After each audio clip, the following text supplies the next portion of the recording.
In the 90s, Marcin Iwinski and Mika Kaczynski, two high school friends with a mutual interest in video games, thought so.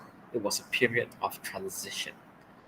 With the Polish economy taking on a completely new structure, trade poured onto the streets, bazaars, and open-air marketplaces. Marcin and Mika, both keen gamers, wanted to play new games. They started making links with their overseas colleagues and bringing fresh releases to Poland. They were frequently seen swapping games at the Warsaw Computer Mart on Grybowska Street. Mika handled sales while Marcin managed supplier communication and foreign shipping. Their first venture into business was the formation of CDP-PL, the first member of the CD Projekt Group, currently outside of the group's management. Originally known as CD Projekt, the firm specialized on importing CD-ROM software releases from the United States. Marcin and Mika recollected spending long hours at the Warsaw Computer Fair selling games from other countries. They eventually agreed to their first official distribution deal with the American Laser Games. More deals followed with labels including Acclaim, Blizzard, Blue Byte, Interplay, and Psygnosis. CDPPL, still operating under the CD Projekt moniker, became the first Polish distributor to distribute games in Polish boxes with Polish manuals 2 years after its inception. What seems simple now was a revolutionary concept at the time. The passionate responses of the gamers demonstrated that the company had achieved a marketing home run. The company's next milestone was its first full gaming localization in 1999. CDPPL gathered the voices of Krzysztof Kowalski, Piotr Frądzewski, Victor Zabrowski, Marian Opania, and Jan Zobrzewski, among others, for the game Baldur's Gate. The game ended up selling over 100,000 copies, setting a new record. CD Projekt had demonstrated that the Poles were willing to buy legal games if the product was of appropriate quality. The triumph opened the path for other distribution deals covering global titles such as Diablo II and Baldur's Gate 2. CDPPL quickly became the official Polish distributor for Atari, Cryo, Konami, Microsoft, Sega, and other brands. Additionally, the business obtained exclusive distribution rights for Ubisoft titles on the PlayStation and PlayStation 2 systems. With the foundation on another CD Projekt Group member, CD Projekt Red Studio (SPZOO), a new chapter in the company's history was launched in 2002. The Witcher 2 for Xbox 360 was released in April 2012 by CD Projekt Red. In late 2012, an Apple version was released. The company proudly revealed in October that it had sold over 2 million copies of the second installment of the trilogy, an almost twofold increase over The Witcher in the equivalent period of 6 quarters following initial release. Cyberpunk 2077 has been announced by CD Projekt Red. The revelation that CD Projekt Red had begun producing on its second big property, Cyberpunk 2077, based on a cult RPG system well recognized and admired throughout the world, thrilled the gaming community in 2012. Mike Pondsmith, the developer of the pen and paper Cyberpunk 2020, would participate as a consultant to actively help the company's development effort.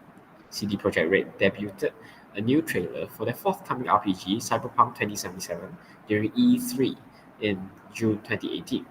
Cyberpunk 2077 takes place in the iconic Cyberpunk 2020 RPG setting and features dynamic first-person gameplay and a non-linear plot.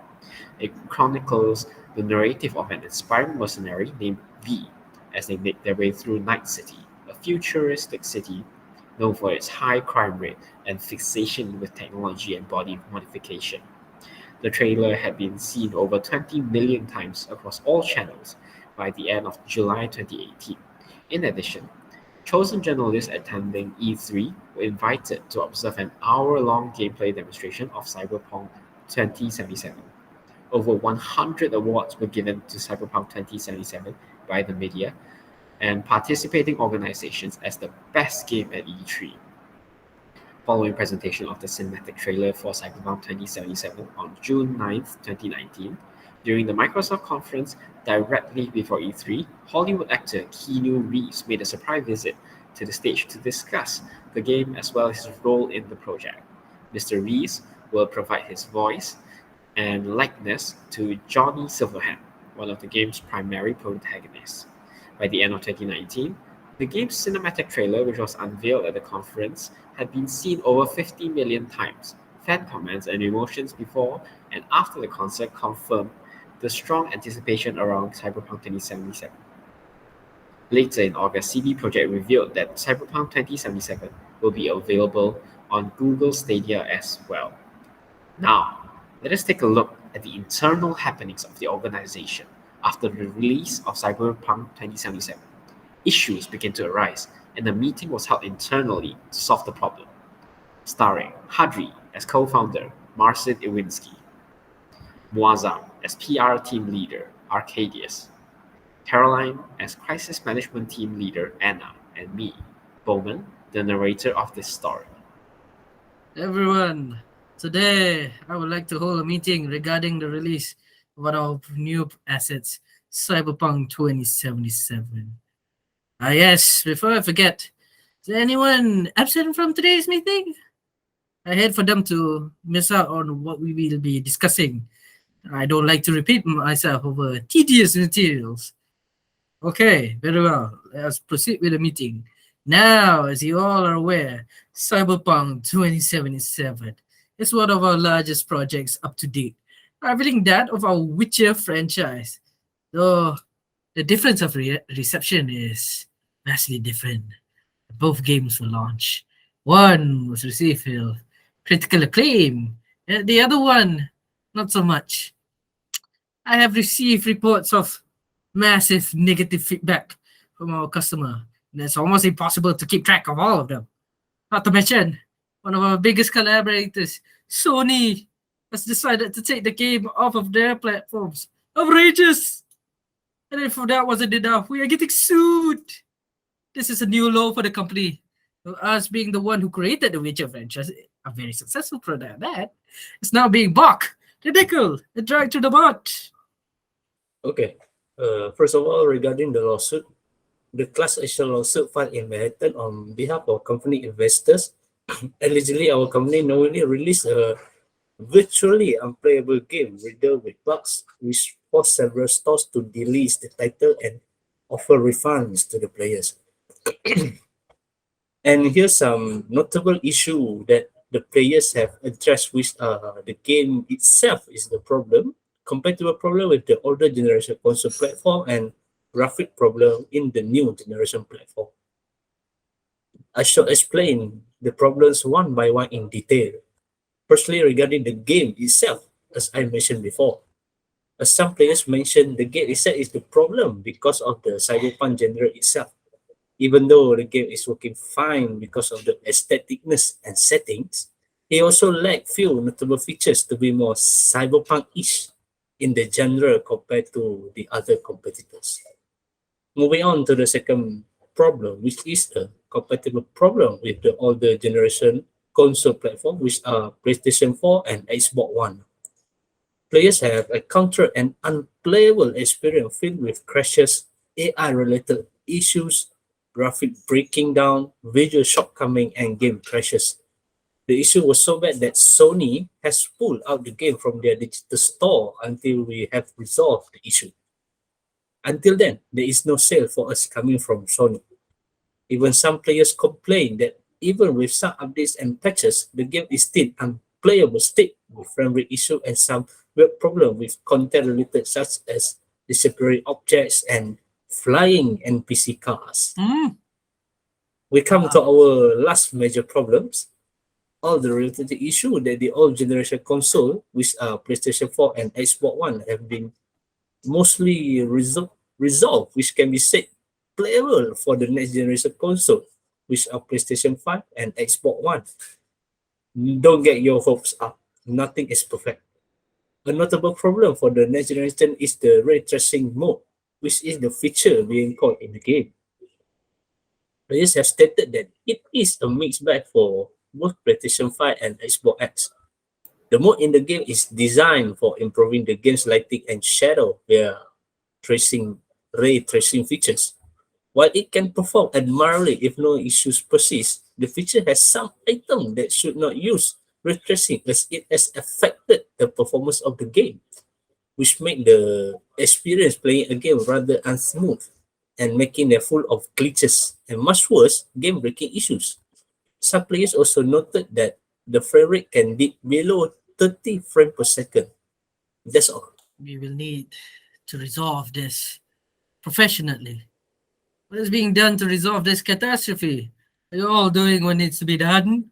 Now, I open the floor to all of you to give suggestions as to how we can bring the company back from this. As for the crisis management team, we recommended an official apology letter to apologize for the huge disappointment of Cyberpunk 2077, as it did not meet the expectation of the audience. The official apology letter will be like this. In the official apology letter, we will need to tackle the PlayStation issue by apologizing to the gamer where Cyberpunk 2077 did not show the game on the base last generation console before premium it out. Plus, the PS4 gamer are very unsatisfied with what we have done. We have received a lot of feedback regarding the corrupted data message after the patch updated, and it was incapable for their console, and they are asking for a refund. Therefore, we should immediately solve the issue, and in the meantime, calming down the audience and notify them that we will fix the bug as soon as possible. Also, appropriate compensation will be given. Not to mention that we will need to emphasize our philosophy, and we hope our stakeholder will be satisfied with their purchase. Right. After we release the official apology letter, we will need to continuously update the game and give them the compensation. We will need to release another official announcement regarding the update that we have done and explanation for the compensation. Best with our co-founder as the representative of CD Projekt that will give the explanation from an internal perspective attached in the letter. Example will be attached here. From our analysis, we think that in the video we should include a few key points, which are apologizing on our action, the update roadmap, our philosophy, our hope for a better game. That's all from our team. Very well. I have taken all your ideas into consideration, and I believe that you all have suggested ideas that are brilliant. Now, you will each carry out your assigned tasks in repairing or salvaging what is left of this company's reputation. So if you don't, we all can start looking at other jobs opening in the coming weeks. I will end the meeting here, and the next meeting, I expect an update from each and every one of you. The meeting is now dismissed. The company then sprung into action, executing the strategies and came up with an update on YouTube. Hey everyone, my name is Marcin Nowicki, and I'm the co-founder of CD Projekt Red. When I started CD Projekt 35 years ago, one of its founding principles was honest and direct communication with gamers. When CD Projekt Red, the game development part of CD Projekt Red, was born, it added something important to that principle: the ambition to make the best games in the world. It became our mission and something that guides us up until now. Based on that legacy of genuine and honest communication, you trusted us and pre-ordered our game. And despite good reviews on PC, the console version of Cyberpunk 2077 did not meet the quality standard we wanted it to meet. I and the entire leadership team are deeply sorry for this, and this video is me publicly owning up to that. Please don't fault any of our teams what happened. They're all incredibly talented and hardworking. Myself and the boards are the final decision makers, and it was our call to release the game. Although, believe me, we never intended for anything like this to happen. I assure you that we will do our best to regain your trust. Now, I'd like to tell you how the situation looked like from the inside. Cyberpunk 2077 is huge in scope. And I'm not only talking about quests or things you see at first glance. I'm talking about a multitude of custom objects, interacting system, and mechanics. In the game, everything is not stretched out over flat terrains where we can make things less taxing hardware-wise, but condensed in one big city and in a relatively loading-free environment. On its own, This is a challenge, but we made it even more difficult for ourselves by wanting to make the game look epic on PCs and then adjusting it to consoles, especially old gens. That was our core assumption, and things did not look super difficult at first. We knew the hardware gap, yes, but ultimately I think that time has proven that we've underestimated the task. To give you a concrete example and the main culprit, we had to constantly improve our in-game streaming system for old-gen consoles. Streaming is responsible for feeding the engine with what you see on screen, as well as the game mechanics. And since the city is so packed and the disk bandwidth of old gens is what it is, it constantly challenged us. Every change and improvement needed to be tested, and as it turned out, our testing did not show a big part of the issue you experienced while playing the game. As we got closer to the final release, we saw significant improvements each and every day. We really believe we deliver in the final Zero update. Now, let's talk about the review process. We started sending our PC review key in the first days of December. On launch day, December 10, we hit the ground running with a really good start on PC.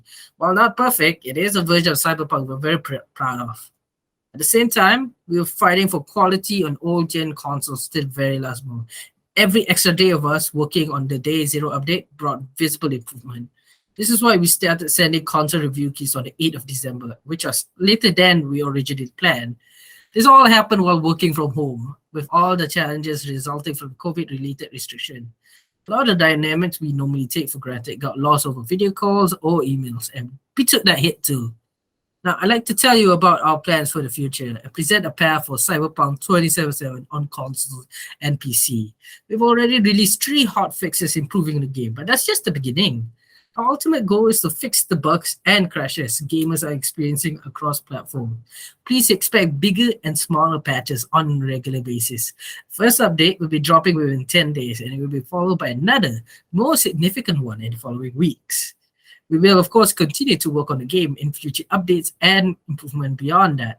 Our big plans for supporting Cyberpunk in the long term did not change. As for the free DLCs, our initial plan was to deliver them just after the release, much like we did with The Witcher 3. We decided to focus on the most important fixes and updates first, and we'll be releasing the DLCs afterwards. Expect more information in the upcoming months. For those of you playing on next-gen consoles and back compatibility, you can still expect the free next-gen update for Xbox Series consoles and PlayStation 5 arriving in 2021. We are aiming at the second half of the year. I'd like to end this video by assuring you that we treat this entire situation very seriously and are working hard to make it right. The guiding principles of our company are still core to what we do. We still want to make amazing games and to have an open communication with you, our players.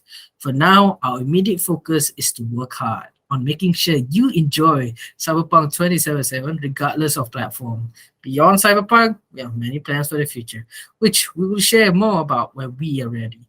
Thank you for taking the time to watch this video. Wow, finally doing things right. Good, good. I'm looking forward to being able to see other players struggle. Oh my god, thank you! I can play Cyberpunk again. Thank you, CD Projekt. Cyberpunk Banzai! Nice.